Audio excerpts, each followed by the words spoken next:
अनुभव घेतलाय. आता तुम्हीच विधानसभेची निवडणूक तुम्हीच लढवलेली. गावागावातल्या कार्यकर्त्यांनी या निवडणुकीमध्ये कसं मतदान घेतलं ते त्यांना चांगलं माहिती आहे. आणि त्याच्यासाठी काय काय दारुगोळा लागतो शेवटच्या 2 दिवसात. कोणाला चपटी द्यावी लागते, कोणाला कोंबडं कापावं लागतं, कोणासाठी बकरं कापावं लागतं, कोणाला लक्ष्मी दर्शन घडवावं लागतं. हे सगळं त्याच्यामध्ये एक्सपर्ट बनलेले आहात तुम्ही.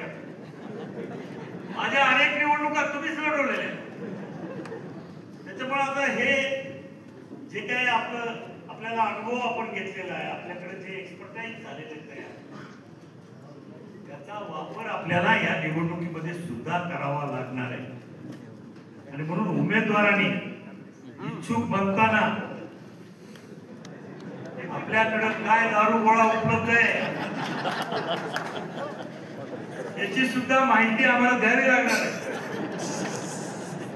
नुसतं इच्छुक असून उपयोग नाही बाबा. लढायला पुढं बंदूकीतून गोळ्या झाडाव्या लागतात. आता लोकांच्या अपेक्षा फार वाढल्या. आपण अपेक्षा पूर्ती करू शकत नाही, परंतु कुठं कमी पडता कामा नये.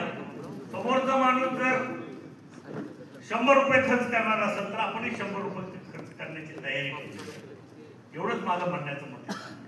निश्चितपणानं तुम्ही आजवर केलेलं काम, तुम्ही आजवर जी काही निष्ठा दाखवलेली पक्षासोबत, कठीण काळात तुम्ही माझ्या पाठीमागे उभे राहिला.